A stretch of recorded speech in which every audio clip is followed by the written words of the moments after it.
What's up, guys? So if you have a Chrysler, Dodge, Jeep 3.6 liter, the Pentastar, and you're getting a P0344 code, and it's been driving you crazy, like you've tried everything you can, I think I'm going to be able to help you a little bit, maybe shed some light, because there's been hundreds, if not thousands of people online that have been trying to figure out what has been causing this code, and they're just unable to figure it out. And I myself, I mean, I'm far from a guru when it comes to Dodge, Chrysler, Jeep. I've really not owned many of those in my life.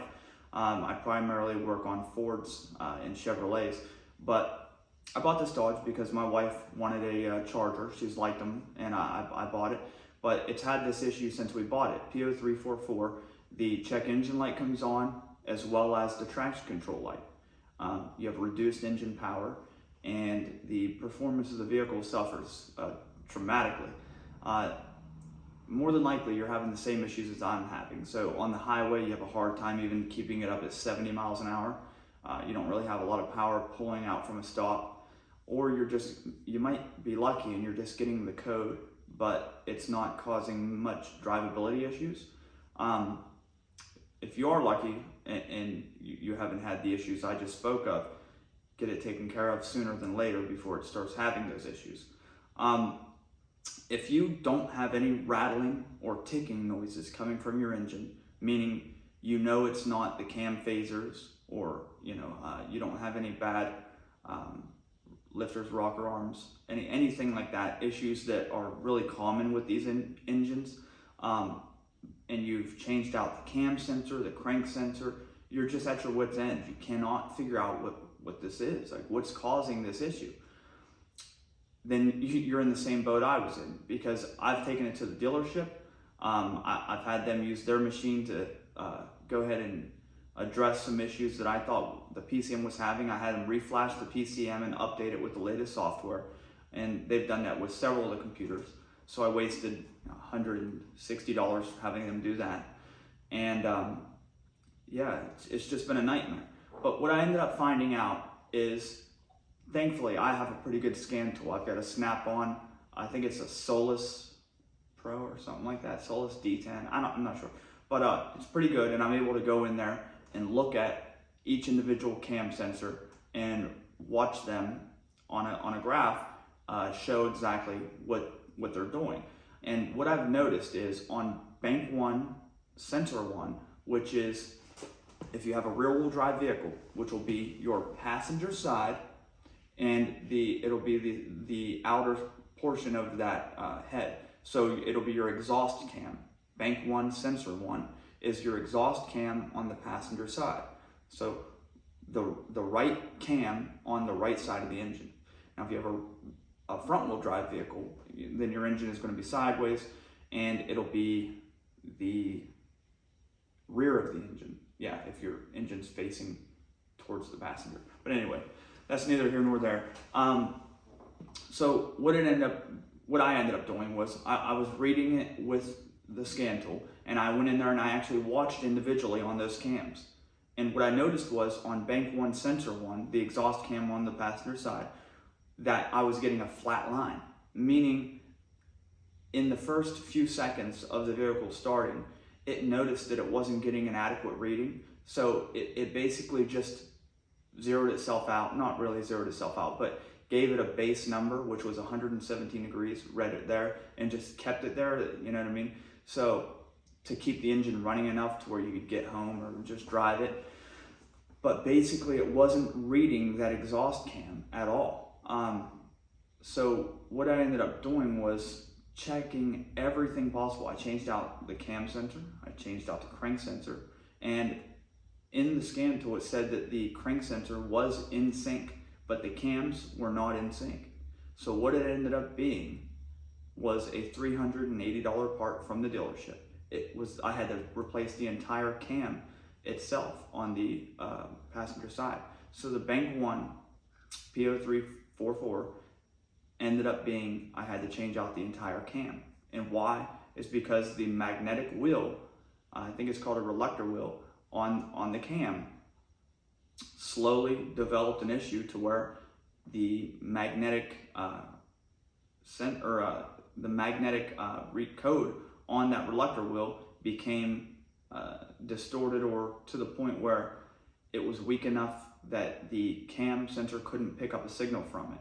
So what could cause that is anybody with a magnetic type tool. So the little magnet trays that you put parts in, like if you take your car to a mechanic shop or a dealership, they have those little trays that have a magnetic bottom. If they set that anywhere on top of that valve cover or near the sensor, that could have threw that off. If you've touched it with a screwdriver with a magnetic tip, if somebody hit it, or over time, since that reluctor wheel is just pressed onto the cam, the heat and the age and vibration will wear it enough to where it'll slowly move back a small enough amount that you couldn't really even notice it with the naked eye. Some of them are loose enough to where they'll move if you grab a hold of them. Mine was not like that at all. And as a matter of fact, it didn't look like it had any issues whatsoever. But sure enough, I went out and bought a new cam, put it on, and that completely took away that P0344. So I don't know exactly what caused that issue with my vehicle, but that did fix it. And I'm going to show you right now on my vehicle, and this is a 2011 Dodge Charger, what that looks like. So if you're looking at the vehicle, we're looking at the front. This is the passenger side over here. Now the passenger side exhaust cam is this one right here. And as you can see, it's a lot shinier than the intake cam over here, right? That's because it's new. And I found a couple of them online from China.